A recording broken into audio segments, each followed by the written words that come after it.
We want an immediate end to the police brutality and mob attacks against the so-called Negroes throughout the United States. Yes, a complete end to the police brutality and mob attacks that our people are confronted by every single day, every single week, every single month, every single year across the land. Brother, show me those, you got those pictures? Brother, grab that picture of Brother Ronald. Let me show you what I mean by police brutality and mob attacks. Come over here with that.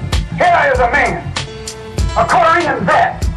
This is a black man, a Korean vet. Went to war in Korea fighting for America. Risked his life fighting for America. And came back to this country and was shot down by the white man like a dog. Not some Ku Klux Klansman down in Mississippi. This black man was shot through the heart by policemen in Los Angeles, California. And they are dumb enough to think we have forgotten. Well, Muslims never forget. You don't kill our brother. We don't never forget. You don't shoot one of us and then grin in our face. You don't shoot one of us and then shake our hands and think we forget it. No, we never forget. We'll never forget. Someone has to pay. Somewhere, somehow, someone has to pay. When a snake bites your children, you don't go and look for the snake that has blood on his jaws. Any old snake will do. Any old snake will do. They shot him through the heart. And as he lay dying on the sidewalk, they beat that hole in his head with police clubs. Not in Mississippi, but in Los Angeles, California. Not in the South, right there in the North, in the West.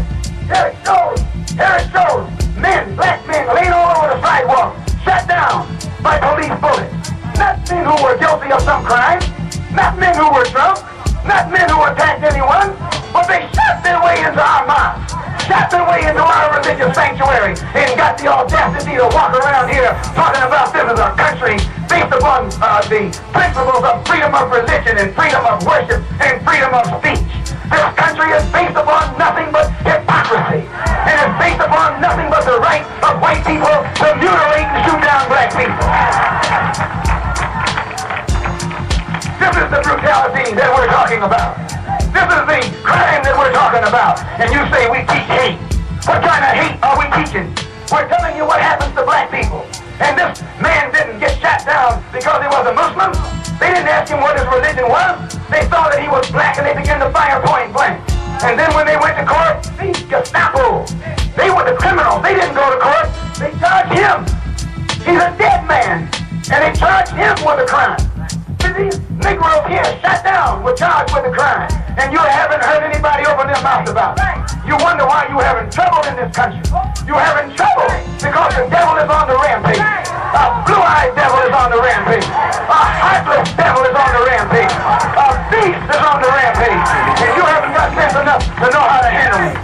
So we don't try and handle it. God is going to handle it. We have God to give him justice.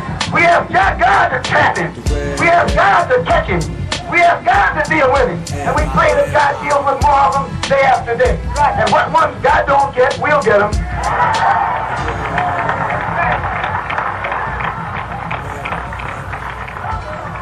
For 8 weeks in Los Angeles, 14 so-called Negroes set on trial, charged by the police with assault, charged by the police with intent to commit murder. You haven't read anything about it in the paper. You haven't seen anything about it and heard anything about it from these blue-eyed white so-called liberals. They quieted it down. They hushed it up. And none of the Negro leaders opened up their mouths during the trial. They were silent while they had a rally of 35,000 Negroes in one of those Wrigley Fields in Los Angeles, while the all-white jury was in session. And not one of them came forth and mentioned what had happened to those 14 Negroes in that city. And they wonder why things are developing to what they are today. No, you don't get justice in court. A black man can't get justice in court. A black man can't get justice in the court system of America. And I'm telling you, the only way you get justice is in the street. The only way you get justice is in the sidewalk. The only way you get justice is when you meet Seek justice for yourself. You never will get justice in the white man's court. No, not me. I never want him to take me to court.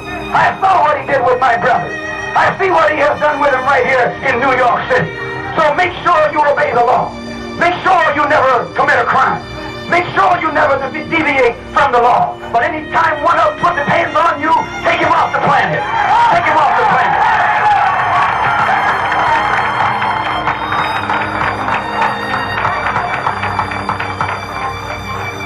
Sir? Yes. They're going to have a funeral in Harlem. Make sure they have a funeral downtown, too. Two funerals at the same time. We want peace. We want justice. We want respect. We want to carry ourselves with dignity. But we don't want to walk around here in a police state giving people the right to think that they can take our life or break our limb or bust our head. And that's all that's going to happen from it. So I'm telling you, don't you ever expect justice in America. No, I'll tell you that if the man locked me up in the morning, don't expect any justice.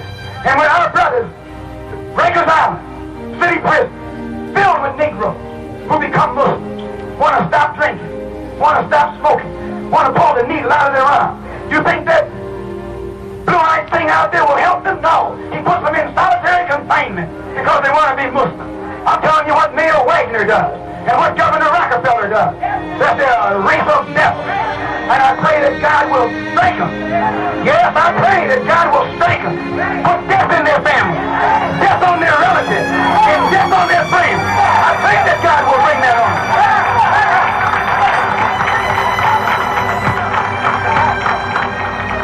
Yes, I pray that God will strike them with death and disease and destruction and misery and grief because they have put it on us.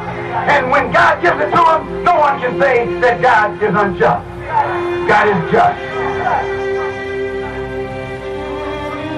We want an immediate end to the police brutality and mob attacks against the so-called Negroes throughout the United States. We believe that the federal government should intercede to see that black men and women tried in white courts receive justice in accordance with the law of the land, or allow us to build a new nation for ourselves. If I lived in China or even Russia or any totalitarian country, maybe I could understand some of these illegal injunctions. Maybe I could understand the denial of certain basic First Amendment privileges because they haven't committed themselves to that over there. But somewhere I read of the freedom of assembly. Somewhere I read of the freedom of speech. Somewhere I read of the freedom of press. Somewhere I read that the greatness of America is the right to protest far right. 90% or 99% there comes a time when silence and once the white public is betrayal.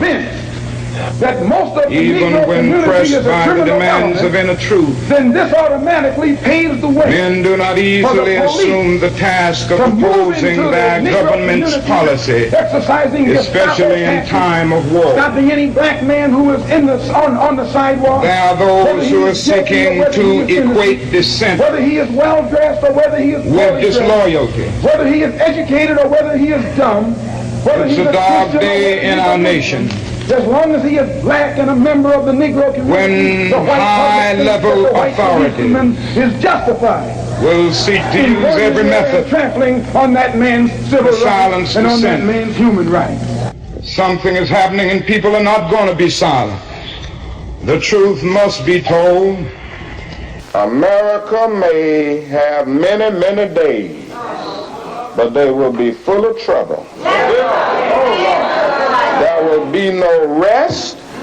There will be no tranquility in this country until the nation comes to terms with our problems.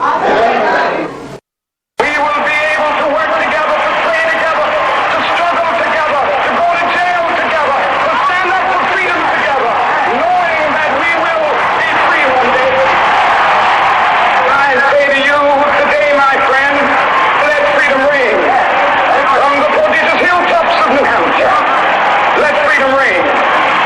From the mighty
about this tragic war, because I agree with Dante that the hottest places in hell are reserved for those who in a period of moral crisis maintain their neutrality.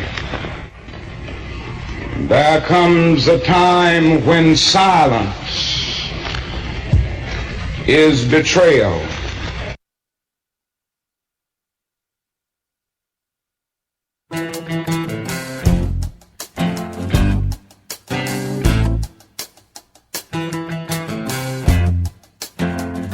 It's information about Ramos being approved as superintendent. Did something new happen?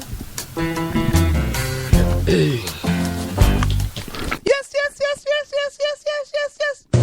The control press, the white press, inflames the white public against. Good evening, all my South Orange Maple listeners, and all those other listeners in the towns of Milburn, Livingston, Irvington, West Orange, East Orange, Orange, and Newark.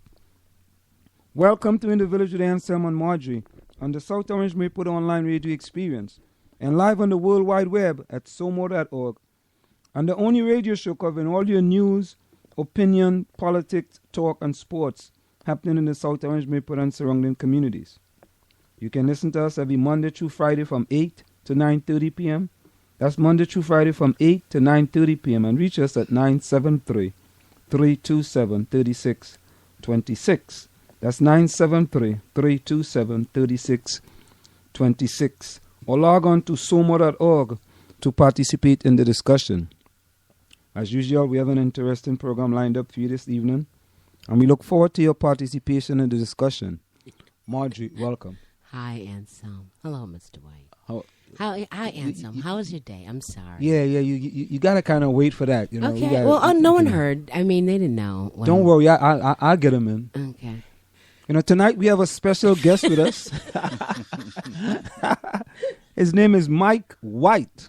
I pronounced that correctly, right? Yes, you did. Mike White, and he's going to be talking about a program for urban youths from ages 13 to 17. This program been in existence for over 4 years now. It actually serves the community of Newark, East Orange, Brooklyn, South Africa, Rwanda, Haiti, and a few other countries as well. And looking to move into South Orange, Maplewood. And looking, you sure you want to do that? Yeah. And he's trying to come into the communities of South Orange and Maplewood. Well, we're going to be talking glorious community, yes. Well, we're going to be talking about that tonight, yes, because when you talk about South Orange and Maplewood, you talk about diversity all the time, right? Yes, right. Yeah, and the trees, of course. We always throw that word out, man. Diversity. You know, but we're gonna be. Mr. Mike White is gonna be with us all night tonight, and he's gonna be giving us information about this program.